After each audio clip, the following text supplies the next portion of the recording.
ఇది 1కి 2 వేస్తారు. కానీ మనకి ఇక్కడ హోటల్ స్టైల్ దోశ కావాలంటే కనుక రైస్ ఎక్కువ వేసుకోవచ్చండి.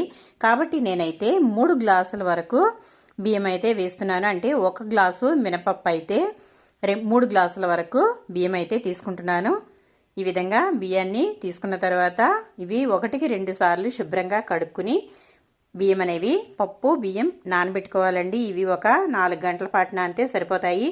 ఆ తర్వాత మనం నానబెట్టుకున్న మినపప్పులో మెంతులు అయితే వేసుకుంటున్నానండి. దోశల్లో మెంతులు వేసుకోవడం వల్ల చాలా మంచిది, అలాగే టేస్ట్ కూడా చాలా బాగుంటాయి. కాబట్టి మెంతులు అయితే వేసుకున్నాను. ఆ తర్వాత మనం బియ్యము పప్పు కడిగి పెట్టుకున్నాం కదా, అందులో అయితే వాటర్ వేసేసుకుని ఒక 4-5 గంటల పాటు బాగా నాననివ్వాలండి. అలాగే నేను పచ్చిశనగపప్పు కూడా 1/2 కప్పు తీసుకుని నానబెట్టేసుకున్నాను.